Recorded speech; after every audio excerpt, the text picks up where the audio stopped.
वाहिगुरू जी का खालसा वाहिगुरू जी की फतेह। सन्मानयोग गुरु सवारियो, सतगुरु जी की रहमत कृपा बख्शिश सदका अज फिर असी इस गुरमत क्लास में सारे जुड़ के बैठे हाँ। जिस तरह आप जी कल बेनती की सी भी अज की क्लास स्लाइड शो राही प्रजेंटेशन है राखा एक हमारा स्वामी वीर एम पी सिंह जी दिल्ली तो ये क्लास ये स्लाइड शो जोड़ा अज करनगे। बेसिकली सिख समाज में आईया हुई अनमति रीतां रिवाज ਜਿਹੜੇ ਚੱਲ ਰਹੇ ਹਨ, ਖਾਸ ਕਰਕੇ ਰੱਖੜੀ ਦਾ ਇੱਕ ਐਸਾ ਤਿਉਹਾਰ ਹੈ ਜਿਹਨੂੰ ਅਸੀਂ ਜਾਣੇ ਅਣਜਾਣੇ ਵਿੱਚ ਸੈਲੀਬ੍ਰੇਟ ਕਰ ਲੈਂਦੇ ਹਾਂ। ਗੁਰਮਤਿ ਦੀ ਕੀ ਫਿਲਾਸਫੀ ਹੈ, ਗੁਰੂ ਸਾਹਿਬ ਜੀ ਕੀ ਬਖਸ਼ਿਸ਼ ਕਰਦੇ ਹਨ, ਇਹ ਸਭ ਕੁਝ ਅਸੀਂ ਸਲਾਈਡ ਸ਼ੋਅ ਦੇ ਰਾਹੀਂ ਅੱਜ ਅਸੀਂ ਦੇਖਾਂਗੇ। ਤਾਂ ਮੈਂ ਬੇਨਤੀ ਕਰਾਂਗਾ ਵੀਰ ਐਮ ਪੀ ਸਿੰਘ ਜੀ ਨੂੰ ਕਿ ਆਪਣਾ ਅੱਜ ਦਾ ਸਲਾਈਡ ਸ਼ੋਅ ਸ਼ੁਰੂ ਕਰਨ ਜੀ। ਵਾਹਿਗੁਰੂ ਜੀ ਕਾ ਖਾਲਸਾ ਵਾਹਿਗੁਰੂ ਜੀ ਕੀ ਫਤਿਹ।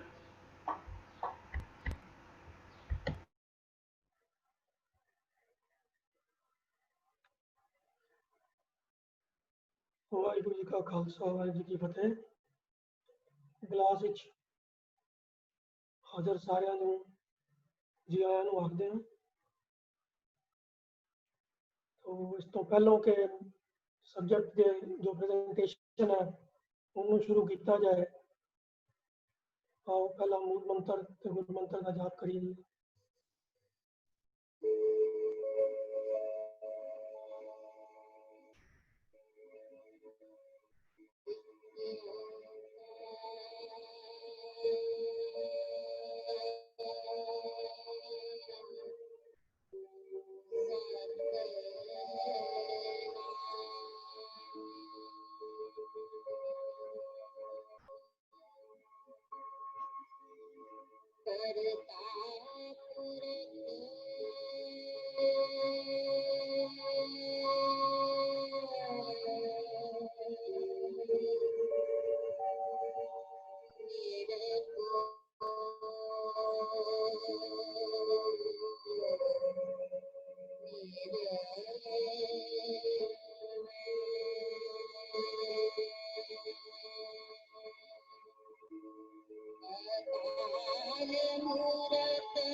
जिवें कि वीर जी ने अनाउंस किया है, आज की प्रेजेंटेशन का सब्जेक्ट है राखा एक हमारा स्वामी।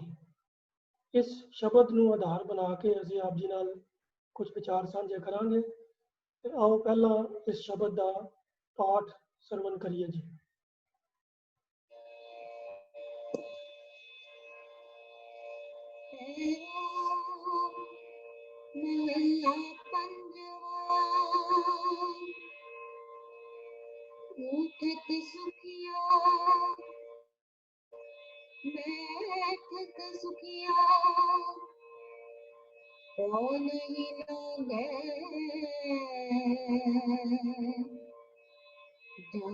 ऐसे बुझिया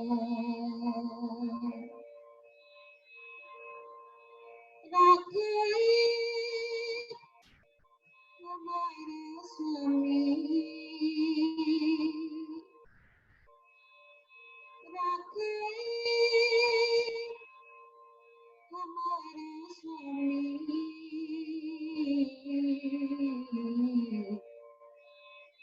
सजन कटाका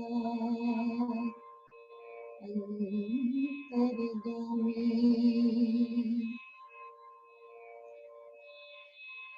सोए चिंता जागे चिंता जहाँ कहाँ प्रभु तू मेरे संता पर सुख बसिया बाहर सुख पाया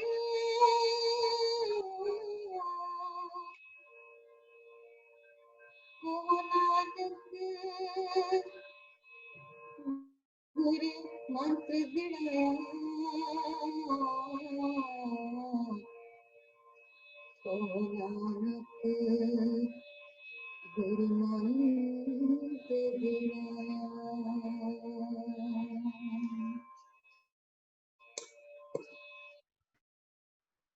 शब्द की जो राहवती पंक्ति है, राखा एक हमारा स्वामी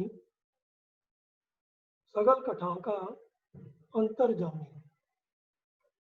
राखा रखिया करने वाला, हमारा साडा सब जीवां दा स्वामी मालक, कठा का शरीरां दा, अंतर जामी साडे अंदर दी दिल दी जानन वाला। तो पूरी पंक्ति का जो अर्थ बनता है, ये भाई असा जीवां दा राखा एक मालक प्रभु ही है। साडा वो मालक सब जीवां दे दिल दी जानन वाला है। तो इसे पंक्ति के द्वारा ही सारे शब्द का जो सुनिया है वो आधारित है। तो पहला ये गल अगर जे असी समझ लीए और मन में वसा लीए तो बाकी शब्द के जो अर्थ हैं वो सहजे ही स्पष्ट हो जाएंगे। रखिया की लोड़ किसनों पैंदी है? जिन्हों किसी चीज़ वालों खतरा हो रहा, जिन्हों कोई डर होवे कि कोई वह नुकसान करेगा या कोई ऐसी घटना घटेगी जिहदे नाल ओहदा नुकसान हो जाएगा, उन्होंने कोई कष्ट आ जाएगा। तो दो तरीके हो सकते हैं जदों कोई विपता या कष्ट आ जाए, या तो बंदे में अपने जितनी समर्था होवे कि वो अपने आप को किसी भी आने वाली विपता तो बचा लवे। तो जे वो अपने में समर्था नहीं है उन्नी, तो फिर कोई होर उसकी सहायता वास्ते बौड़ी करे तो उसनों विपता तो बचा लवे।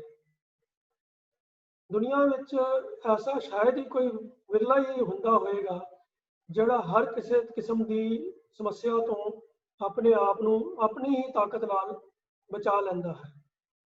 जिन्ने भी कहे जाते उच्चे रुतबे के मालक हुंदे हैं, वड्डियां पोजीशनां के मालक हुंदे हैं, उन्होंने लोगों को सगों इहो जे ज़्यादा ही खतरियां की संभावना होंदी है। तो उन्होंने सिक्योरिटी वास्ते कई बंदे उन्होंने रखवाली वास्ते रखे जाते हैं। पर दुनियावी सिक्योरिटी वाले, दुनियावी रखिया करने वाले जिन्ने मर्जी किसी को होन, पूरी 100% रखिया का जो गारंटी है वो कोई भी नहीं दे सकता। तो अनेकों घटनावां दुनिया के इतिहास ऐसा मिलदियां हैं कि जदों बहुत ज़्यादा सिक्योरिटी के बावजूद भी किसी VIP का कतल हो जाता है या कोई होर किसी किस्म का नुकसान उसनों हो जाता है। तो जदों वड्डे लोगों के नाल भी ऐसी घटनावां घटदियां ने कि जिहड़े सधारण आम जनता होंदी है, उन्होंने मनां दे विच तां इह खदशा आंदा ही है कि जदों सानूं कोई विपता आएगी तो साडी अपनी पूरी समर्था उस तो बचन की नहीं होएगी तो साडी रखवाली कौन करेगा। हुण वो तो कोई ऑफिशियल सिक्योरिटी भी नहीं रख सकते। तो जिन्ने को उन्होंने अपने रिसोर्सिस होंगे हैं वो मुताबिक ही वो अपनी रखिया का इंतजाम करते हैं। पर एक ऐसी ताकत है जो सारी दुनिया दी हर किस्म की ताकतों तो वड्डी ताकत है कि जे भला वो साडी समर्था वो जो साडी रखिया वास्ते आ जाए तो फिर साडे मन विच ਕਿਸੇ ਕਿਸਮ ਦੀ ਵਿਪਤਾ ਦਾ, ਕਿਸੇ ਕਿਸਮ ਦੇ ਮਾੜੀ ਘਟਨਾ ਦਾ ਕੋਈ ਡਰ ਨਹੀਂ ਬਚੇਗਾ। ਤਾਂ ਗੁਰੂ ਸਾਹਿਬ ਉਸੇ ਹੀ ਵੱਡੀ ਤਾਕਤ ਦੀ ਗੱਲ ਕਰ ਰਹੇ ਹਨ, ਸਰਬ ਕਲਾ ਸਮਰੱਥ ਪ੍ਰਮਾਤਮਾ ਦੀ ਗੱਲ ਕਰ ਰਹੇ ਹਨ ਕਿ ਉਹ ਸਰਬ ਕਲਾ ਸਮਰੱਥ ਪ੍ਰਮਾਤਮਾ ਸਾਡੀ ਰਖਵਾਲੀ ਦੇ ਉੱਤੇ ਕਾਇਮ ਹੈ। ਉਹ ਸਾਡੇ ਸਭ ਜੀਵਾਂ ਦਾ ਰਖਵਾਲਾ ਹੈ। ਉਹ ਪ੍ਰਮਾਤਮਾ ਨੇ ਹੀ ਸਾਨੂੰ ਪੈਦਾ ਕੀਤਾ ਹੈ, ਉਸਨੇ ਹੀ ਸਾਡੀ ਪਾਲਣਾ ਦਾ ਦੁਨੀਆ ਦੇ ਅੰਦਰ ਇੰਤਜ਼ਾਮ ਵੀ ਕੀਤਾ ਹੈ। ਬੱਚੇ ਦਾ ਜਨਮ ਪਿੱਛੋਂ ਹੁੰਦਾ ਹੈ, ਪਰ ਉਹਦੀ ਖੁਰਾਕ ਦਾ ਇੰਤਜ਼ਾਮ ਪ੍ਰਮਾਤਮਾ ਮਾਤਾ ਦੇ ਸਰੀਰ ਦੇ ਅੰਦਰ ਪਹਿਲਾਂ ਤੋਂ ਹੀ ਕਰ ਦਿੰਦਾ ਹੈ। ਫਿਰ ਉਸ ਮਾਤਾ ਦੇ ਦੁੱਧ ਦੇ ਅੰਦਰ ਵੀ ਐਸੀ ਤਾਕਤ ਹੁੰਦੀ ਹੈ ਕਿ ਉਹ ਬੱਚੇ ਨੂੰ ਕਈ ਕਿਸਮ ਦੀਆਂ ਬਿਮਾਰੀਆਂ ਤੋਂ ਬਚਾ ਕੇ ਰੱਖਦੀ ਹੈ। ਅੱਜ ਦੀ ਸਾਇੰਸ ਔਰ ਮੈਡੀਕਲ ਜਿਹੜੇ ਡਾਕਟਰਾਂ ਦੀ ਖੋਜ ਹੈ, ਉਹ ਇਸ ਗੱਲ ਨੂੰ ਸਵੀਕਾਰ ਕਰਦੀ ਹੈ ਕਿ ਮਾਤਾ ਦਾ ਦੁੱਧ ਜਿਹੜਾ ਹੈ ਉਹ ਬੱਚੇ ਦੀ ਸਿਹਤ ਦੀ ਰੱਖਿਆ ਵਾਸਤੇ ਸਭ ਤੋਂ ਵਧੀਆ ਚੀਜ਼ ਹੈ। ਕੋਈ ਜ਼ਮਾਨਾ ਸੀ ਵਿਚਕਾਰ ਜਦੋਂ ਫਾਰਮੂਲਾ ਮਿਲਕ ਤੇ ਬੋਟਲ ਮਿਲਕ ਦੀ ਬੜੀ ਪ੍ਰੋਪੇਗੈਂਡਾ ਕੀਤਾ ਜਾਂਦਾ ਸੀਗਾ, ਪਰ ਅਲਟੀਮੇਟਲੀ ਡਾਕਟਰਾਂ ਨੂੰ ਵੀ ਇਸ ਗੱਲ ਦੇ ਉੱਤੇ ਸਹਿਮਤ ਹੋਣਾ ਪਿਆ ਔਰ ਸਵੀਕਾਰ ਕਰਨਾ ਪਿਆ ਕਿ ਜੋ ਪ੍ਰਮਾਤਮਾ ਵੱਲੋਂ ਇੰਤਜ਼ਾਮ ਕੀਤਾ ਗਿਆ ਹੈ ਉਹਦਾ ਕੋਈ ਮੁਕਾਬਲਾ ਨਹੀਂ ਹੈ। तो जिस परमात्मा ने सानू सब जीवां नू पैदा किया है, जिसने साडी पालना का इंतजाम पहला तो ही करके रखा है, साडी खुराक के वास्ते कुदरत के अंदर अनेकों किस्म के पदार्थ परमात्मा ने जिन्हों का इंतजाम किया होया है। जो भी कुदरती घटनावां घटदियां हैं उन्हां तो बचा की भी सोझी और उहदा इंतजाम परमात्मा आप ही करके रखता है। ये ठीक है कि कई बार कोई ऐसा घटनावां घटदियां हैं जिहदे विच कुछ जीवां का नुकसान हो जाता है, कोई लोग मर भी जाते हैं, पर इस सब कुछ के बावजूद भी मनुखी जो जूनी है वो चलती आ रही है और उन्होंने गिनती बढ़ती ही जा रही है। इंसान का खात्मा नहीं होया है। इंसानों के अंदर जन्म भी होंदे रहंदे हैं, मौत भी होंदी रहंदी है, और जो इंसानी रेस है, ह्यूमन रेस जी है वो कायम है और वो दिनों दिन तरक्की ते है। तो गुरु साहब इस शब्द के अंदर सानू ये भरोसा दिवा रहे हैं कि वो सब साडे सब दे हिरदे के अंदर की जानन वाला परमात्मा जो सर्व कला समर्थ है, सब शक्तियां का मालक है, वो साडी रक्षा करने वाला है। और इस करके इस गल नू सानू स्वीकार कर लेना चाहिए है। जे ये गल सानू समझ आ जाए, पर मेरी समझ ही ना आवे, इसनू असीं मन भी लईए, तो फिर साडे अंदर के जिन्ने वहम भरम और डर हैं, जिन्ने फिक्र हैं, वो सारे खत्म हो सकते हैं।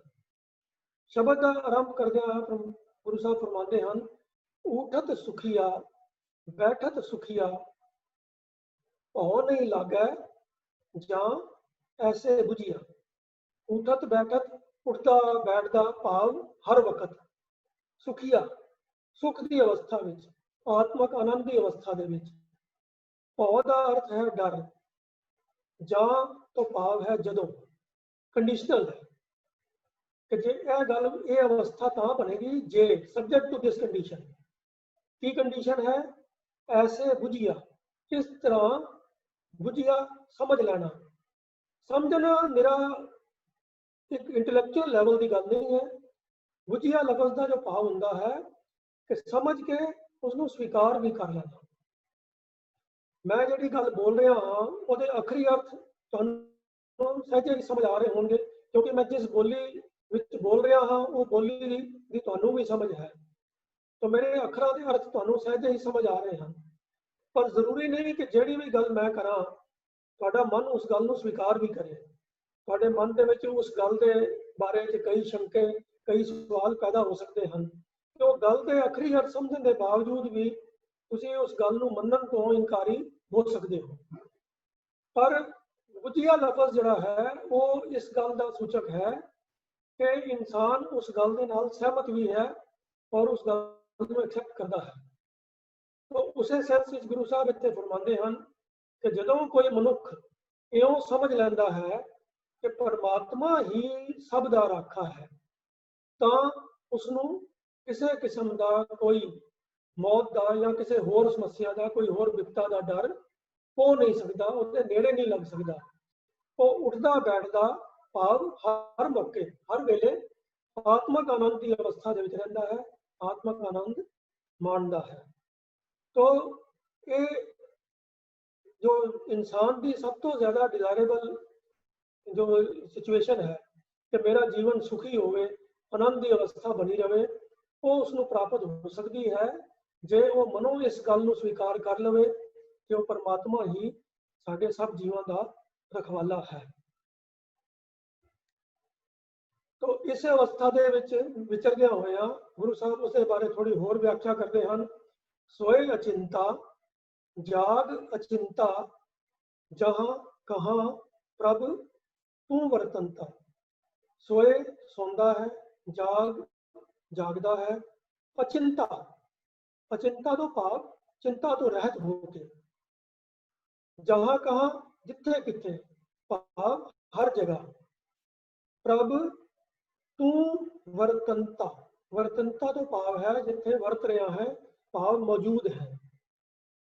सो जदों मनुख ये समझ लेंदा है कि परमात्मा ही सब जीवां दा राखा है, जदों ओहदा मन इस गल नूं एक्सैप्ट कर लेंदा है, मन जांदा है कि परमात्मा सब जीवां दा रखवाला है, तां फिर मनुख ये गल भी स्वीकार कर लेंदा है कि हे परमात्मा तू तां हर थां मौजूद है।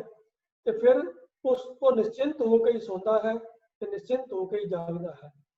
कहने तो भाव की है कि जे मन मन जाए कि परमात्मा सर्व व्यापक है और सब जीवां दा रखवाला है, तो फिर उसनों ये फिक्र ही मुक जाता है कि मेरे ते जे कोई विपता आएगी तो की करांगा, क्योंकि उन्होंने पता है कि मेरी रक्षा वास्ते तो परमात्मा है।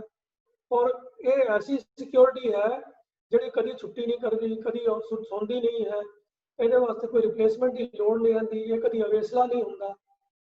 तो जो दुनियावी सिक्योरिटी खामियां होंदियां ने, उन्हां च कोई खामी भी परमात्मा की सिक्योरिटी बिल्कुल नहीं है। तो ये फूल प्रूफ है, आइडियल है, तो जिहदे तो इस करके इंसान नूं कोई किसी किस्म का फिक्र नहीं हुंदा। तो इस करके वो सुत्तियां जागदियां हर समय चिंता तो रहत हो जाता है कि हुण मैनूं कोई मुसीबत नहीं आ सकती, मैनूं कोई चीज़ मेरा नुकसान नहीं कर सकती, जो कुछ भी होएगा वो परमात्मा की रजा के अनुकूल ही होएगा, कि परमात्मा आप ही मेरी रक्षा करने वाला है। तो फिर वो निश्चिंत हो जाता है, सुत्तियां जागदियां आप हर समय वो निश्चिंत हो जाता है। अंतले पदे विच गुरु साहब फिर गल समझा रहे हैं, घर सुख वसिया बाहर सुख पाया, को नानक गुर मंत्र दृढ़ाया। कि जिस मनुख के हिरदे दे विच गुरु ये उपदेश दृढ़ कर देंदा है, पक्का कर देंदा है। मंत्र लफ्ज जिहड़ा है आम तौर पर असीं इहनूं मंत्र भाव ऐसे किसी लफ्ज़ों के जोड़ या कुछ ऐसे लफ्ज़ों की कलैक्शन तो लैंदे हाँ जिन्होंने बार बार रिपीट किया जाए। जिवें आम तौर पर हिंदू लिटरेचर के जिहड़े संस्कृत के श्लोक होंदे हैं उन्होंने मंत्र कहा जाता है। साडे विच भी असीं मूल मंत्र या गुर मंत्र की गल करते हाँ, तो गुर मंत्र के रूप में असीं सिर्फ एक लफ्ज़ वाहिगुरू जिहड़ा है वही समझते हाँ। मूल मंत्र जे कुछ लफ्ज़ों नाल जिस ओंकार तो लैके गुरप्रसाद तक असीं उसनूं मूल मंत्र की संज्ञा देंदे हाँ। साडे मनां च कई बार ये विश्वास बैठ ही जाता है कि भाई ये लफज ही जिहड़े हैं सिर्फ मंत्र हैं, बाकी दी चीज़ां जिहड़ियां हैं वो मंत्र नहीं हो सकदियां। पर मंत्र लफज का जो आखिरी अर्थ है वो है उपदेश, सिक्ख्या, सलाह। दुनियावी लैवल के उत्ते भी तुसीं देखो, पुराने जमाने के राजा हुंदा सी, उहदे मंत्री हुंदे सन। मंत्रियों का की काम हुंदा सी? राजे नूं सलाह देनी, ज्ञान देना। जिहड़ी चीज़ों के बारे राजे नूं आप नूं नॉलेज नहीं है, वो मंत्री उस बारे नॉलेज रखते होण कि वो राजे नूं नेक सलाह देण कि इउं करना चाहिए है। तो मंत्र का असली अर्थ है सलाह या उपदेश। तो इत्थे जो इस शब्द के अंतर मंत्र लफ्ज आया है वो उपदेश के अर्थों में आया है। तो गुरु साहब कह रहे हैं कि गुरु ने जिसनों ये उपदेश दृढ़ करवा दिता है कि परमात्मा ही सब जीवों का रखवाला है, वो मनुख फिर घर में भी सुखी वसदा है, घरों बाहर भी सुखी रहता है, भाव हर हाल के अंदर ਉਠਤ ਬੈਠਤ ਸੋਵਤ ਜਾਗਤ ਘਰ ਬਾਹਰ ਹਰ ਅਵਸਥਾ ਦੇ ਅੰਦਰ। ਪਹਿਲੇ ਪਦੇ 'ਚ ਗੱਲ ਕੀਤੀ ਉਠਤ ਸੁਖੀਆ ਬੈਠਤ ਸੁਖੀਆ, ਉੱਠਦਿਆਂ ਬੈਠਦਿਆਂ ਹਰ ਵੇਲੇ ਉਹ ਸੁਖੀ ਰਹਿੰਦਾ ਹੈ। ਦੂਸਰੇ ਪਦੇ 'ਚ ਗੱਲ ਕੀਤੀ ਸੋਏ ਅਚਿੰਤਾ ਜਾਗ ਅਚਿੰਤਾ, ਸੁੱਤਿਆਂ ਜਾਗਦਿਆਂ ਉਹਨੂੰ ਕਿਸੇ ਕਿਸਮ ਦੀ ਚਿੰਤਾ ਨਹੀਂ ਹੁੰਦੀ। ਜਿਹੜਾ ਚਿੰਤਾ ਤੋਂ ਰਹਿਤ ਹੈ ਤਾਂ ਫਿਰ ਉਹ ਸੁਖੀ ਹੀ ਹੈ, ਉਹਨੂੰ ਕੋਈ ਦੁੱਖ ਤਾਂ ਹੋ ਨਹੀਂ ਸਕਦਾ। ਤੇ ਹੁਣ ਵੀ ਫਿਰ ਉਹੀ ਗੱਲ ਦੁਹਰਾ ਰਹੇ ਹਨ, ਘਰ ਵਿੱਚ ਵੀ ਤੇ ਬਾਹਰ ਵੀ ਸੁੱਖ ਹੀ ਸੁੱਖ ਹੈ। ਤੇ ਹੋਰ ਮਨੁੱਖ ਕੀ ਚਾਹ ਸਕਦਾ ਹੈ ਕਿ ਹਰ ਹਾਲ ਵਿੱਚ ਸੁੱਤਿਆਂ ਜਾਗਦਿਆਂ ਉੱਠਦਿਆਂ ਬੈਠਦਿਆਂ ਘਰ ਬਾਹਰ ਹਰ ਵੇਲੇ ਸੁੱਖ ਹੀ ਸੁੱਖ ਪ੍ਰਾਪਤ ਹੋਵੇ। ਤਾਂ ਇਨਸਾਨ ਨੂੰ ਇਸ ਤੋਂ ਵੱਧ ਕੇ ਹੋਰ ਕੀ ਚਾਹੀਦਾ ਹੈ। ਤਾਂ ਫਿਰ ਜਿਹਨੂੰ ਹਰ ਹਾਲ ਦੇ ਅੰਦਰ ਸੁੱਖ ਦੀ ਪ੍ਰਾਪਤੀ ਹੋ ਜਾਵੇ, ਆਨੰਦ ਦੀ ਪ੍ਰਾਪਤੀ ਹੋ ਜਾਵੇ, ਪਰ ਉਹ ਹੁੰਦੀ ਇੱਕ ਤਾਂ ਹੀ ਹੈ, ਉਸੇ ਮਨੁੱਖ ਨੂੰ ਹੁੰਦੀ ਹੈ ਜਿਹੜਾ ਗੁਰੂ ਦਾ ਇਹ ਉਪਦੇਸ਼ ਆਪਣੇ ਹਿਰਦੇ ਦੇ ਅੰਦਰ ਦ੍ਰਿੜ ਕਰ ਲੈਂਦਾ ਹੈ, ਪੱਕਾ ਕਰ ਲੈਂਦਾ ਹੈ ਔਰ ਇਹਦੇ ਉੱਤੇ ਪੂਰਾ ਯਕੀਨ ਵੀ ਕਰਦਾ ਹੈ, ਇਹਨੂੰ ਮਨੋਂ ਮੰਨ ਲੈਂਦਾ ਹੈ। ਤਾਂ ਗੱਲ ਸਾਰੀ ਮੰਨਣ ਦੇ ਉੱਤੇ ਹੈ ਕਿ ਜੋ ਗੁਰੂ ਦਾ ਉਪਦੇਸ਼ ਹੈ ਉਸ ਨੂੰ ਸਾਡਾ ਮਨ ਸਮਝ ਲਵੇ, ਸਵੀਕਾਰ ਕਰ ਲਵੇ ਤੇ ਆਪਣੇ ਵਿਸ਼ਵਾਸ ਦਾ ਹਿੱਸਾ ਬਣਾ ਲਵੇ ਕਿ ਪਰਮਾਤਮਾ ਹੀ ਸਾਡੇ ਸਭ ਜੀਵਾਂ ਦਾ ਰਖਵਾਲਾ ਹੈ। ਕਿ ਸਾਨੂੰ ਇਹ ਉਪਦੇਸ਼ ਦ੍ਰਿੜ ਹੋਇਆ ਹੈ, ਇਸ ਗੱਲ ਦੇ ਬਾਰੇ ਤਾਂ ਸਾਨੂੰ ਸਾਰਿਆਂ ਨੂੰ ਹੀ ਆਪਣੇ ਅੰਦਰ ਆਪ ਨੂੰ ਹੀ ਝਾਤ ਮਾਰਨੀ ਪਏਗੀ ਤੇ ਇਸ ਸਵਾਲ ਦਾ ਜਵਾਬ ਸਾਨੂੰ ਆਪਣੇ ਅੰਦਰੋਂ ਆਪ ਨੂੰ ਹੀ ਲੱਭਣਾ ਪਏਗਾ। ਇਹ ਲੋੜ ਨਹੀਂ ਹੈ ਕਿ ਮੈਂ ਤੁਹਾਨੂੰ ਇਹਦੇ ਬਾਰੇ ਸਵਾਲ ਪੁੱਛਾਂ ਕਿ ਤੁਹਾਨੂੰ ਉਪਦੇਸ਼ ਦ੍ਰਿੜ ਹੋਇਆ ਕਿ ਨਹੀਂ ਹੋਇਆ ਤੇ ਤੁਸੀਂ ਮੈਨੂੰ ਜਵਾਬ ਦਿਓ। ਨਹੀਂ, ਇਹ ਮੈਂ ਆਪਣੇ ਆਪ ਨੂੰ ਪੁੱਛਾਂ, ਤੁਸੀਂ ਆਪਣੇ ਆਪ ਨੂੰ ਪੁੱਛੋ ਤੇ ਆਪਣੇ ਆਪ ਨੂੰ ਹੀ ਜਵਾਬ ਦੇ ਕੇ ਦੇਖੋ ਕਿ ਵਾਕਈ ਸਾਨੂੰ ਇਹ ਉਪਦੇਸ਼ ਦ੍ਰਿੜ ਹੋਇਆ ਹੈ ਕਿ ਨਹੀਂ। ਤੇ ਜੇ ਹਾਂ ਤਾਂ ਕੀ ਸਾਨੂੰ ਕਿਸੇ ਹੋਰ ਦੀ ਰੱਖਿਆ ਮੰਗਣ ਦੀ ਲੋੜ ਹੈ? ਜਦ ਪਰਮਾਤਮਾ ਸਾਡਾ ਰਖਵਾਲਾ ਹੋਵੇ ਤਾਂ ਕੀ ਸਾਨੂੰ ਫਿਰ ਕਿਸੇ ਹੋਰ ਦੁਨਿਆਵੀ ਬੰਦੇ ਕੋਲੋਂ ਕਿਸੇ ਹੋਰ ਤਰ੍ਹਾਂ ਦੀ ਰੱਖਿਆ ਦੀ ਲੋੜ ਹੈ ਸਾਨੂੰ? ਕਿ ਸਾਨੂੰ ਐਸੇ ਕਿਸੇ ਰਸਮੋ ਰਿਵਾਜ ਵਿੱਚ ਬੱਝੇ ਰਹਿਣ ਦੀ ਲੋੜ ਹੈ ਜਿਹੜੀ ਸਾਡੇ ਇਸ ਵਿਸ਼ਵਾਸ ਦੇ ਨਾਲ ਟੱਕਰ ਖਾਂਦੀ ਹੋਵੇ? ਕੋਈ ਐਸਾ ਰਸਮ ਰਿਵਾਜ ਸਾਨੂੰ ਕਰਨ ਦੀ ਲੋੜ ਹੈ ਜਿਹੜਾ ਸਾਡੇ ਇਸ ਵਿਸ਼ਵਾਸ ਨਾਲ ਟਕਰਾਉਂਦਾ ਹੋਵੇ ਕਿ ਪਰਮਾਤਮਾ ਹੀ ਸਾਡਾ ਰਖਵਾਲਾ ਹੈ? ਜੇ ਪਹਿਲਾਂ ਅਸੀਂ ਕਿਸੇ ਭੁਲੇਖੇ ਕਰਕੇ ਐਸੀਆਂ ਰਸਮਾਂ ਕਰਦੇ ਰਹੇ ਹਾਂ ਤਾਂ ਕੀ ਹੁਣ ਛੱਡ ਸਕਦੇ ਹਾਂ? ਇਹਨਾਂ ਸਵਾਲਾਂ ਦੇ ਸਭ ਦੇ ਜਵਾਬ ਅਸੀਂ ਆਪ ਹੀ ਆਪਣੇ ਆਪ ਨੂੰ ਦੇਣੇ ਹਨ। ਤਾਂ ਮੇਰਾ ਇਸ਼ਾਰਾ ਹੈ ਰਕਸ਼ਾ ਬੰਧਨ ਦੇ ਉਸ ਰਿਵਾਜ ਵੱਲ ਜਿਹੜਾ ਸਾਡੇ ਸਮਾਜ ਦੇ ਵਿੱਚ ਇੱਕ ਬਹੁਤ ਹੀ ਅਹਿਮ ਸਥਾਨ ਰੱਖਦਾ ਹੈ ਔਰ ਬਹੁਤ ਪਪੂਲਰ ਹੈ। ਔਰ ਕੋਇਨਸੀਡੈਂਟਲੀ ਇਹ 2 ਦਿਨਾਂ ਬਾਅਦ ਇਹ ਤਿਉਹਾਰ ਬੜੇ ਵਾਈਡ ਸਪਰੈਡ ਤਰੀਕੇ ਦੇ ਨਾਲ, ਬਹੁਤ ਹੀ ਵਿਸ਼ਾਲ ਤਰੀਕੇ ਦੇ ਨਾਲ ਸਾਡੇ ਭਾਰਤੀ ਸਮਾਜ ਵਿੱਚ ਇਹਨੂੰ ਸੈਲੀਬ੍ਰੇਟ ਕੀਤਾ ਜਾਏਗਾ, ਮਨਾਇਆ ਜਾਏਗਾ ਤੇ ਬਹੁਤ ਸਾਰੇ ਅਡੰਬਰ ਵੀ ਇਸ ਦੇ ਵਾਸਤੇ ਕੀਤੇ ਜਾਣਗੇ। ਇਹ ਰਕਸ਼ਾ ਬੰਧਨ ਦਾ ਭਾਵ ਕੀ ਹੈ? ਰਕਸ਼ਾ ਜਮਾ ਬੰਧਨ, ਭਾਵ ਕੀ ਹੈ? ਇੱਕ ਵਚਨ, ਇੱਕ ਅਸ਼ੋਰੈਂਸ ਕਿ ਮੈਂ ਰਕਸ਼ਾ ਤੇਰੀ ਕਰਾਂਗਾ। ਕੌਣ ਕਿਹਦੀ ਰਕਸ਼ਾ ਕਰੇਗਾ? ਜੋ ਕਮਜ਼ੋਰ ਹੈ ਉਹ ਤਾਕਤਵਰ ਤੋਂ ਰੱਖਿਆ ਦੀ ਉਮੀਦ ਕਰਦਾ ਹੈ। ਤੇ ਕੌਣ ਕਮਜ਼ੋਰ ਹੈ? ਜਿਸ ਤਰ੍ਹਾਂ ਸਾਡੇ ਸਮਾਜ ਦੇ ਵਿੱਚ ਪ੍ਰਚਲਿਤ ਜੋ ਇਹ ਸਿਸਟਮ ਚੱਲ ਰਿਹਾ ਹੈ ਤਾਂ ਭੈਣ ਕਮਜ਼ੋਰ ਹੈ, ਉਹ ਰੱਖਿਆ ਦੀ ਉਮੀਦ ਕਰਦੀ ਹੈ। ਤਾਕਤਵਰ ਭਰਾ ਹੈ, ਉਹ ਰੱਖਿਆ ਕਰਨ ਦਾ ਪ੍ਰਣ ਕਰਦਾ ਹੈ। ਤਾਂ ਇਹ ਗੱਲ ਸਮਾਜ ਵਿੱਚ ਦੁਨੀਆ ਸਾਰੇ ਲੋਕ, ਸਮਾਜ ਦੇ ਲੋਕ ਐਕਸੈਪਟ ਕਰ ਲੈਂਦੇ ਹਨ ਕਿ ਭੈਣ ਕਮਜ਼ੋਰ ਹੈ, ਭਰਾ ਤਾਕਤਵਰ ਹੈ, ਭੈਣ ਨੂੰ ਰੱਖਿਆ ਦੀ ਲੋੜ ਹੈ, ਭਰਾ ਨੂੰ ਰੱਖਿਆ ਦੀ ਮੰਗ ਕਰਨ ਦੀ ਲੋੜ ਨਹੀਂ ਹੈ, ਉਹ ਤਾਂ ਆਪਣੀ ਰੱਖਿਆ ਆਪ ਕਰ ਹੀ ਲਏਗਾ। ਪਰ ਭੈਣ ਨੂੰ ਰੱਖਿਆ ਦੀ ਲੋੜ ਹੈ, ਉਹ ਭਰਾ ਪਾਸੋਂ ਇਹ ਵਚਨ ਲੈਂਦੀ ਹੈ ਕਿ ਤੂੰ ਮੇਰੀ ਰੱਖਿਆ ਕਰੇਗਾ ਤੇ ਭਰਾ ਇਹ ਵਚਨ ਦਿੰਦਾ ਹੈ। ਇਹ ਰਕਸ਼ਾ ਬੰਧਨ, ਇਹ ਰੱਖੜੀ ਇਹ ਇਸ ਆਸ ਦੀ ਔਰ ਇਸ ਪ੍ਰਣ ਦੀ ਸੂਚਕ ਹੈ। ਪਰ ਅਸਲ ਵਿੱਚ ਜੋ ਪ੍ਰੈਕਟੀਕਲ ਤੌਰ ਤੇ ਅਸੀਂ ਦੇਖੀਏ ਤੇ ਰੱਖੜੀ ਦੇ ਵਿੱਚ ਕੀਤਾ ਕੀ ਜਾਂਦਾ ਹੈ? ਠੀਕ ਹੈ, ਰੱਖੜੀ ਭੈਣ ਭਰਾ ਨੂੰ ਬੰਨ੍ਹਦੀ ਹੈ ਤੇ ਫਿਰ ਉਸ ਤੋਂ ਬਾਅਦ ਕੀ ਹੁੰਦਾ ਹੈ ਜੀ? ਲੈਣ ਦੇਣ ਤੇ ਤੋਹਫਿਆਂ ਦੇ ਵਾਲੇ ਪਾਸੇ ਹੀ ਸਾਰਾ ਧਿਆਨ ਲੱਗਾ ਰਹਿੰਦਾ ਹੈ। ਤੇ ਇਸੇ ਹੀ ਪ੍ਰਚਲਨ ਨੂੰ ਲੈ ਕੇ, ਇਸ ਤੋਹਫਿਆਂ ਦੇ ਐਕਸਚੇਂਜ ਨੂੰ ਲੈ ਕੇ ਵਪਾਰੀ ਲੋਕਾਂ ਨੇ ਇਸ ਨੂੰ ਰੱਖੜੀ ਨੂੰ ਤਿਉਹਾਰ ਨੂੰ ਇੱਕ ਵਪਾਰ ਦਾ ਸਾਧਨ ਬਣਾ ਲਿਆ ਹੈ।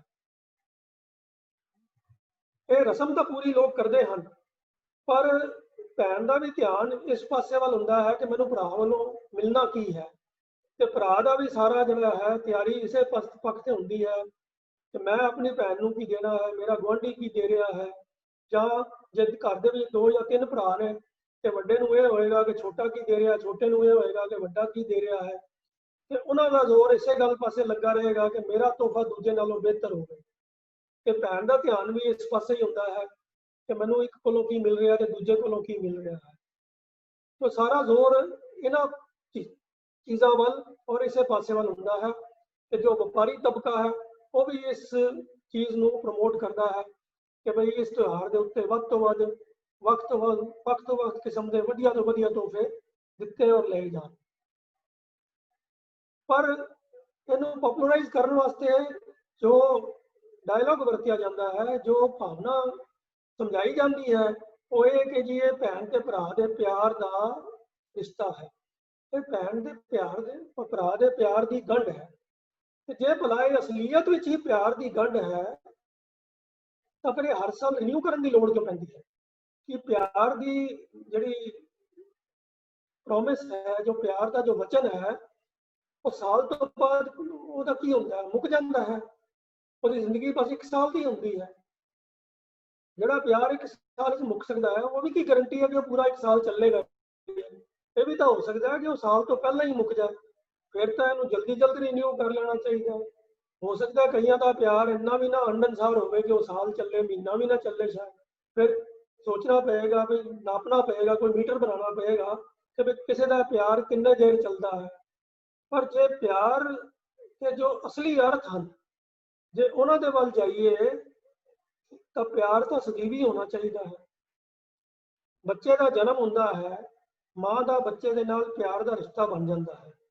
ना माँ बच्चे को कोई धागा बनती है, ना बच्चा माँ को धागा बनता है कि तेरा मेरा प्यार का रिश्ता बनेगा, ये धागा बननागे तो ना ही माँ को हर साल रिन्यू करने की लौड़ पैंदी है कि भाई हुण मैं बच्चे को प्यार की अश्योरेंस दियाँ, मैं तेन प्यार करती हाँ। तो वो प्यार तो रिन्यू नहीं करना पैंदा। ये भैन प्यार भरा का प्यार हर साल रिन्यू क्यों करना पैंदा, इस गल नूं जरा सोचण की लोड़ है। तो असल में जिहदे पिछे भावना प्यार की घट है, व्यापार की ज़्यादा है, लैन देन की ज़्यादा है। तो सानू इस गल तो सुचेत होना चाहिए है कि जो साडे आंढ गुआंढ हो रहा है, जिन्होंने देखा देखी असीं भी उन्हां लोकां दी नकल करके इन्हां रस्मां दे विच फसदे हां, वधिया तो वधिया तोहफे इकट्ठे करदे हां, खाण पीण दा समान एक दूजे नाल एक्सचेंज करदे हां। तो ये सब जड़ा है ये प्यार का रिश्ता नहीं है, ये सिर्फ व्यापार है या लोक दिखावा है। जे प्यार की परख ही करनी होवे ते जदों 2 अनजान बंदियां दे विच प्यार की गंढ बनती है, उन्हां दे अंदर एक रिश्ता जुड़ जाता है विआह के रूप में, तो की वो विआह की लावां हर साल लैनियां पैंदियां हन। जो लावां एक बार ले लिया जांदियां हन उन्होंने कहा जाता है कि यह पूरे जन्म का साथ है। जे वो प्रॉमिस किया होया, वो वचन दिता होया सारी जिंदगी हंडन की उम्मीद की जा सकती है, तो फिर जिंदगी एक बार जो भैन भला रखड़ी भरा बन लवे तो उन्होंने उम्मीद होनी चाहिए है ना कि भी हुण भरा अपने वचन को सारी उम्र याद रखेगा। ये हर साल रिन्यूअल जी है कि केवल तो केवल व्यापार और लोक दिखावे का ही हिस्सा है, कोई प्यार का रिश्ता नहीं है। जे रखिया की असल मैनिया दे विच गल करिए तो सिख इतिहास के अंदर असल रखिया दी कई एग्जाम्पल मिलदियां हैं। बाबा अजीत सिंह जी ने रखिया की जदों एक ब्राह्मण उन्होंने शरण में आया तो उसने बेनती की कि जी मेरी धी नूं जितों भी उहदे इस्त्री नूं पट्टी का नवाब चुक के लै गया सी। तो उहदी बेनती के उत्ते हालात ये सीगे कि उस वेले अजे बाबा जी अजे लंगर छकन लगे सन, पर उहदी फरियाद सुन के उन्होंने तत्फट बाकी सब काम छड्ड के ते अपने नाल थोड़े सिंघां दा जत्था लैके ते उहदे नाल चले गए ते जाके उस ब्राह्मणी नूं छुड़ा के उहदे हवाले किया। तो रखिया जे करनी है तो उहदे विच कोई टुचरा नहीं होंदियां, कोई विघन नहीं होंदे, कोई उहदे विच फॉर्मैलिटियां नहीं होंदियां कि नहीं कोई पहला उहनूं कहंदे भी जा तू रखड़ी लैके आ, मैनूं तू रखड़ी बन, फिर मैं तेरी रखिया करन चलांगा। उहदी फरियाद हुई तो बाबा जी ने अपने हथले सारे काम छड्ड के उहदी रखिया की। फिर ਅਹਿਮਦ ਸ਼ਾਹ ਅਬਦਾਲੀ ਵੱਲੋਂ ਪੰਜਾਬ ਤੇ ਅਨੇਕਾਂ ਹਮਲੇ ਕੀਤੇ ਗਏ। ਹਰ ਹਮਲੇ ਦੇ ਵਿੱਚ ਉਹਨੇ ਹਿੰਦੂ ਘਰਾਂ ਦੀਆਂ ਅਨੇਕਾਂ ਜਵਾਨ ਕੁੜੀਆਂ ਨੂੰ ਚੁੱਕ ਕੇ ਅਗਵਾ ਕੀਤਾ ਤੇ ਆਪਣੇ ਨਾਲ ਬੰਨ ਕੇ ਗੁਲਾਮ ਬਣਾ ਕੇ ਲੈ ਕੇ ਗਿਆ। ਪਰ ਹਰ ਵਾਰੀ ਸਿੱਖਾਂ ਦੇ ਜਥਿਆਂ ਨੇ ਰਾਤ ਦੇ ਵੇਲੇ ਹਮਲੇ ਕਰ ਕਰਕੇ ਔਰ ਉਹਨਾਂ ਦੇ ਕਬਜ਼ੇ ਦੇ ਵਿੱਚੋਂ ਅਨੇਕਾਂ ਹਿੰਦੂ ਲੜਕੀਆਂ ਨੂੰ ਛੁਡਾ ਕੇ ਉਹਨਾਂ ਨੂੰ ਘਰੋਂ ਘਰੀ ਪਹੁੰਚਾਇਆ। ਮੁਗਲ ਹਕੂਮਤ ਦੇ ਸਮੇਂ ਵੀ ਅਨੇਕਾਂ ਹੀ ਐਸੇ ਨਵਾਬ, ਐਸੇ ਪੱਟੀਦਾਰ ਹੁੰਦੇ ਸਨ ਜਿਹੜੇ ਆਪਣੇ ਹਕੂਮਤ ਦੇ ਨਸ਼ੇ ਦੇ ਵਿੱਚ ਗਰੀਬ ਗੁਰਬੇ ਦੇ ਹਿੰਦੂਆਂ ਦੇ ਘਰਾਂ ਦੀਆਂ ਇਸਤਰੀਆਂ ਨੂੰ, ਕੁੜੀਆਂ ਨੂੰ ਚੁੱਕ ਲੈਂਦੇ ਸਨ। ਉਹਨਾਂ ਪਾਸੋਂ ਵੀ ਸਿੱਖਾਂ ਨੇ ਅਨੇਕਾਂ ਹੀ ਕੁੜੀਆਂ ਦੀ ਰੱਖਿਆ ਕੀਤੀ। तो रक्षा करने वास्ते जो इम्पोर्टेंट है वो असूलों के उत्ते पहरा देने की जो चाहत है और जो मन के अंदर चाहत होनी चाहिए है या हिम्मत होनी चाहिए है कि असी किसी की रक्षा करनी है। ये नहीं है कि भी किसी रस्म करके या कोई गिफ्ट एक्सचेंज करके ही रक्षा की अश्योरेंस मिल सकती है।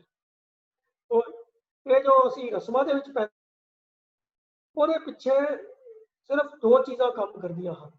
ਇੱਕ ਇਹ ਭਾਵਨਾ ਕਿ ਲੜਕੀਆਂ ਕਮਜ਼ੋਰ ਨੇ, ਲੜਕੇ ਤਾਕਤਵਰ ਨੇ, ਤੇ ਇਸ ਲੜਕੀਆਂ ਦੀ ਕਮਜ਼ੋਰੀ ਦੀ ਜੋ ਭਾਵਨਾ ਹੈ ਉਹਨੂੰ ਅੱਗੇ ਪ੍ਰੋਪੇਗੇਟ ਕੀਤਾ ਜਾਂਦਾ ਹੈ ਇਸ ਰਸਮ ਦੇ ਦੁਆਰਾ। ਔਰ ਐਸੀ ਇਹ ਇਕਲੌਤੀ ਰਸਮ ਨਹੀਂ ਹੈ, ਸਾਡੇ ਸਮਾਜ ਦੇ ਅੰਦਰ ਇਸਤਰੀਆਂ ਨਾਲ ਵਿਤਕਰੇ ਵਾਲੇ ਅਨੇਕਾਂ ਹੋਰ ਵੀ ਰਸਮ ਰਿਵਾਜ ਹਨ। ਜਿਵੇਂ करवा चौथ का वर्त है, ठीक है, रक्षा बंधन की गल तो असीं कर ही लई है, फिर टिक्के का एक त्यौहार होता है, फिर वर्त रखे जाते हैं कई तरह के, विआह दी रस्मां विच देख लवो या मरने दी रस्मां विच देख लवो, हर समय इन्हां रस्मां दा जोर इस तरीके दे उन्हां दे अंदर कर्मकांड हुंदे हन जिहदे विच इस्त्री नूं नीवां ते पुरुष नूं उच्चा स्थान दिता जाता है। करवा चौथ के वर्त वास्ते भी इस्त्री ने ही अपने पति के लंबी उम्र के वास्ते वर्त रखना होंदा है, उसकी लंबी उम्र की कामना करनी होती है। पति वर्त रखे भी मेरी इस्त्री की लंबी उम्र होवे। ये हुण देखा देखी वजह थोड़े कुछ लोगों के विच रिवाज आना शुरू होया है। ये रीसेंट गल है, अज तो कुछ साल पहले तक इस गल नूं सुनिया भी नहीं सी जांदा, पर हुण समाज विच क्योंकि आदमी और औरत के विच इक्वालिटी दीयां गल्लां ज़्यादा होण लग गईयां हन, पश्चिमी जिहड़ा वातावरण है उसका असर भी भारतीय लोगों के उत्ते पैना शुरू हो गया है। तो देखा देखी कुछ लोग जिहड़े मॉडर्न एजुकेशन वाले हैं, पढ़े लिखे हैं या जिन्हां दे उत्ते पश्चिमी सभ्यता का असर है, तो उन्हां विचों कुछ लोग ऐसे हैं जिहड़े कहंदे नहीं असीं भी वर्त रखांगे। तो वो कहंदे देखो असीं बराबरी करते हैं, पर उन्हां दी गिनती आटे विच लूण के बराबर भी नहीं है। गिने चुने लोग ही ऐसे हैं जो करते हैं, पर जो भावना है करवा चौथ के पिछे वो यही है कि पत्नी ने अपनी पति की लंबी उम्र की कामना करनी है। रक्षा बंधन में भैन ने भरा पासों रक्षा की मांग करनी है, क्योंकि उन्होंने ये समझाया जाता है कि तू अपनी रक्षा करने के समर्थ नहीं है। टिक्के के भी भैन ने भरा नूं टिक्का लगा के उसकी लंबी उम्र की कामना करनी है। होर अनेका वर्त ऐसे हैं जिहड़े केवल इस्त्रियां वालों पुरुषों के भले वास्ते, उन्होंने लंबी उम्र वास्ते रखे जाते हैं। विआह दीयां अनेकां रस्मां ऐसियां हैं जिवें बरात दे विच लड़का घोड़ी ते चढ़ के सेहरा बन के बैंड बाजे दे नाल बरात नूं नाल लैके बिल्कुल ऐन बादशाही शानो शौकत दे नाल कुड़ी वालियां दे घर इवें जांदा है मानो कोई मोर्चा फतेह करन जा रहा है।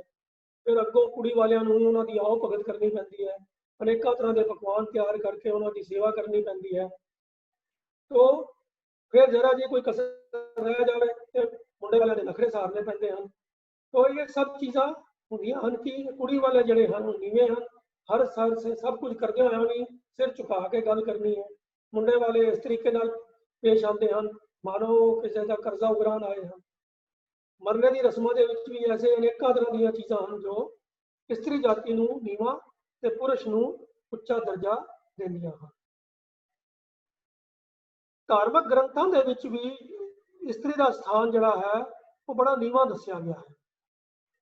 तुलसीदास जी का एक बड़ा मशहूर कथन है, ढोल गवार शूदर पशु नारी ये सब ताड़न के अधिकारी।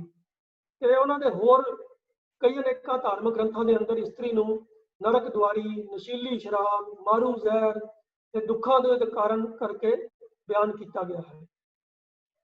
एक किताब है हिंदू सिविलाइजेशन, जिहदे ऑथर ने पुराने स्रोत का हवाला दे के ये गल लिखी है कि a man can not eat and sit with his wife since she has Shudra status even if she is born of Brahmin parents, कि ब्राह्मणों के घर जम्मी हुई औरत भी शूद्र के बराबर है क्योंकि वो औरत है।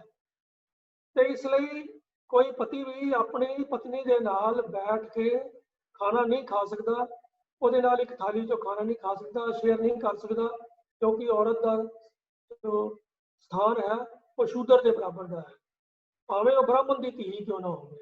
तो ये उन्होंने धर्म ग्रंथों दी गल्लां ने, साडा भावें इन्हां दे नाल कोई लेना देना नहीं है, पर हिंदू समाज के इन्हां दा असर नज़र आता है। तो इन्हां दी देखा देखी सिख भी कई बार बिना समझे इन्हां दी रीसो बरीसी कई ऐसे कर्म करन लग पैंदे हन जिहदे विच इस्त्रियां नाल वितकरा हुंदा है। जैन मत विच भी श्री दिगंबर जैन का कथन है कि औरत सारी उम्र भगती करके पतिव्रता रह के ते चंगा जीवन बतीत करके भी उदों तक मुक्ति प्राप्त नहीं कर सकती जदों तक वो मुड़ के पुरख जन्म धारण नहीं कर लेंदी।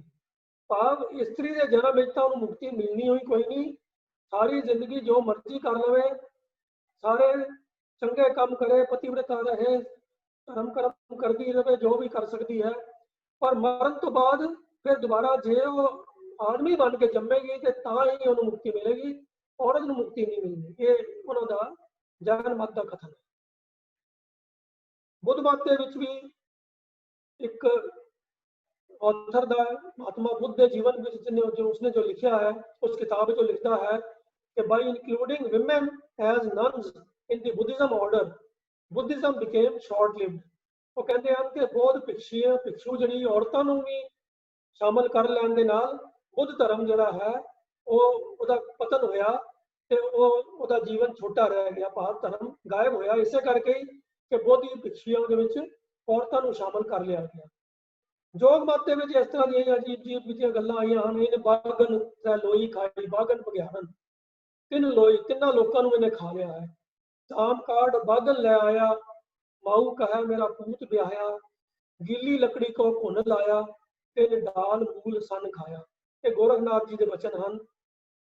जो ब्याह करके पुत्र औरत को घर लैके आता है तो माँ तो खुश होंगी है कि मेरे पुत्र ने ब्याह किया है, पर वो कहती है असल में तो वो तो एक विग्यारन कर ले आया है, जिमें मान लो गिली लकड़ी भुन लग गया है, जोड़ा भुन दाल ते जड़ा समेत उन्होंने खा जाता है। तो कहने तो मुराद की है कि स्त्री के बारे चंगा किसी ने नहीं लिखा। इस्लाम मत के अंदर भी मुसलमान औरत को नजात देने की इजाजत नहीं है, वो उपदेशक या इमाम नहीं बन सकती। कुरान दे विच मर्द नूं औरत उपर हक जमान की खुल दी गई है। औरत अपने आप को परदे में ढक के रखे, हुसन और गहनिया का दिखावा ना करे, और सब तो वड्डी गल दो स्त्रियों की गवाही एक पुरुष के बराबर है। तो पहले ही 50% का मतलब औरत को डेप्रीशिएट कर दिता गया। ईसाई मत के अंदर औरत के बारे किया गया है शैतान है, गिरावट वाली है, गुनाहां ते पापां का सोमा है, काम चेष्टा लिए एक रियायत है, कानूनी अधिकारों की हकदार नहीं है। ये सारे जोड़े विचार ने बहुते करके कैथोलिक्स के ज़्यादा प्रचलित हैं, प्रोटेस्टेंट के थोड़े कुछ घट हैं। फिर सेंट पाल का एक कथन है चंगा है कि आदमी स्त्री को छूए भी ना।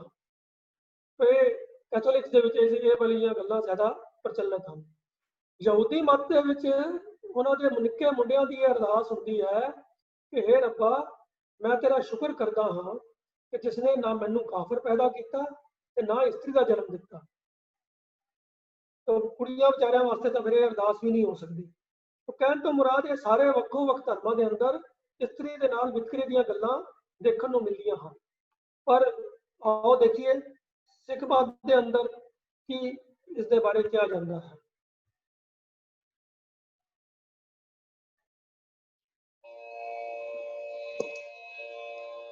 पंड जमिया पंड निमिया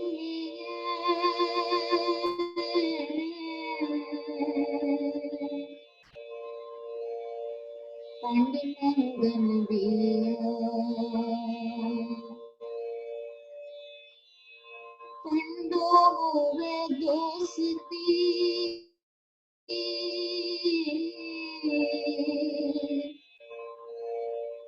पंडो चलेरा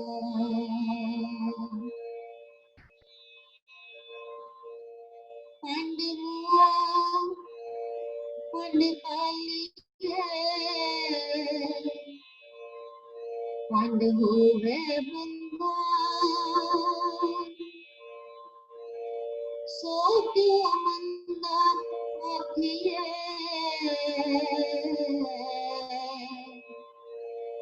जित जन राजा पंडोली पंड उपजे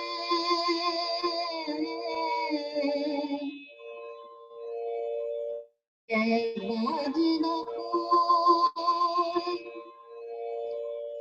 नानक पंडे बारा एको सच्चा सोई नानक पंडे बाहरा एको सच्चा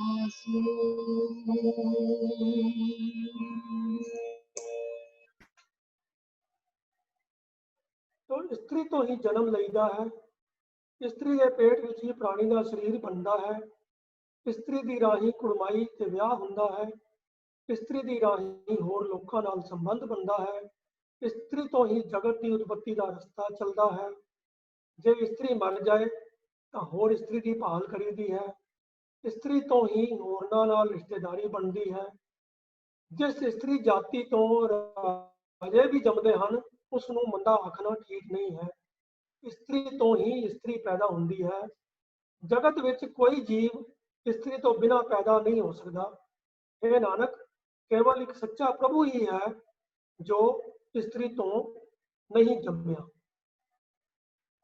तो ऊपर दिती सारी विचार तो यह गल स्पष्ट हो जाती है कि सिख धर्म स्त्री नूं पुरुष तो नीवा, कमजोर या नफरत करन लायक नहीं मनता, सगों स्त्री नूं उत्तम दर्जा दिता गया है ਅਤੇ ਰਾਜਿਆਂ ਨੂੰ जन्म देने वाली, महान पुरुषों ਨੂੰ जन्म देने वाली करके स्वीकार किया गया है। तो गुरबाणी तो इलावा जे होर सिख रचनावां विच देखिए तो सिੱਖੀ जीवन जाच बारे सानू की सेध मिलती है। रहतनामिਆਂ ਦੇ ਵਿੱਚ ਇਉਂ दर्ज है, रह नहीं रहा सोई सिख मेरा, ओ साहिब मैं उसका चेहरा। गुरु साहब वालों एक गल ये सुनेहा दिता जाता है रहतनामिਆਂ के अंदर जो अंकत है कि जो रह नहीं रहेगा वही सिख है। रहत प्यारी मुझको सिख प्यारा ना है। तो सिख की शक्ल सिर्फ ये नहीं कि प्यारी शक्ल सिख वाली हो जाए, जे वो जिंदगी च रह नहीं रहत जड़ी है वो सिक्खी असूलों के मुताबिक है, तो ही वो गुरु नूं प्यारा लग सकता है।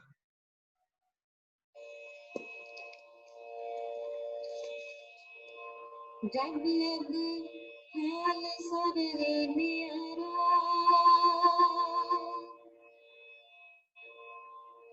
तब लग तेज दियो में सारा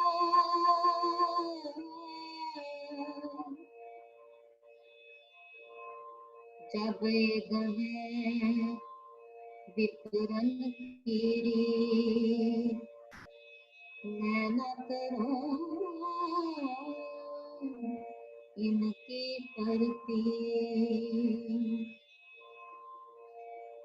जब गए विपुरन कीरी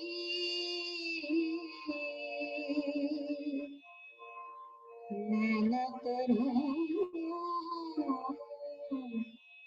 इनकी परती।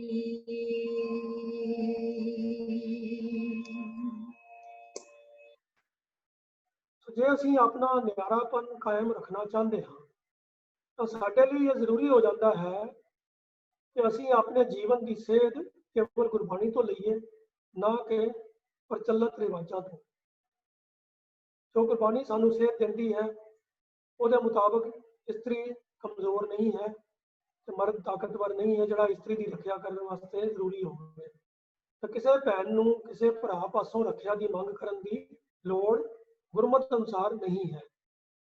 ਤਾਂ ਇਸ ਲਈ ਪ੍ਰਚਲਿਤ ਰਿਵਾਜਾਂ ਨੂੰ ਦੇਖ ਕੇ ਜੇ ਅਸੀਂ ਵੀ ਅਜੇ ਤੱਕ ਰੱਖੜੀਆਂ ਬੰਨ੍ਹਦੇ ਆਏ ਹਾਂ ਤਾਂ ਹੁਣ ਸਾਨੂੰ ਸਮਝ ਕੇ ਤਾਂ ਘੱਟੋ ਘੱਟ ਇਹ ਫੈਸਲਾ ਕਰ ਲੈਣਾ ਚਾਹੀਦਾ ਹੈ ਕਿ ਗੁਰਬਾਣੀ ਦੇ ਉਪਦੇਸ਼ਾਂ ਨੂੰ ਮੱਦੇਨਜ਼ਰ ਰੱਖਦਿਆਂ ਹੋਇਆਂ ਰਹਿਤਨਾਮਿਆਂ ਦੀ ਸੇਧ ਨੂੰ ਦੇਖਦਿਆਂ ਹੋਇਆਂ ਸਾਨੂੰ ਇਸ ਤਿਉਹਾਰ ਤੋਂ ਪਰਹੇਜ਼ ਕਰਨਾ ਚਾਹੀਦਾ ਹੈ, ਇਸ ਰਸਮ ਨੂੰ ਛੱਡ ਦੇਣਾ ਚਾਹੀਦਾ ਹੈ। ਤਾਂ ਆਓ ਇੱਕ ਵਾਰੀ ਸਾਰੇ ਮਿਲ ਕੇ ਗੁਰੂ ਅਰਜਨ ਦੇਵ ਪਾਤਸ਼ਾਹ ਦਾ ਇਹ ਉਪਦੇਸ਼ ਦ੍ਰਿੜ ਕਰ ਲਈਏ।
ਆਪ ਸਭ ਦਾ ਬਹੁਤ ਬਹੁਤ ਧੰਨਵਾਦ।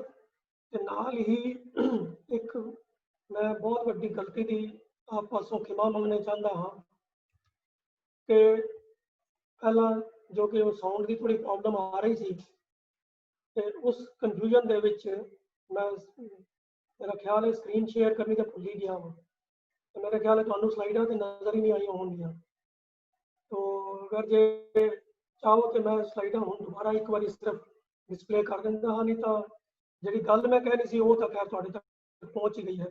ਤਾਂ ਮੈਂ ਇੱਥੇ ਹੁਣ ਸਮਾਪਤੀ ਕਰਦਾ ਹਾਂ। ਵਾਹਿਗੁਰੂ ਜੀ ਕਾ ਖਾਲਸਾ, ਵਾਹਿਗੁਰੂ ਜੀ ਕੀ ਫਤਿਹ।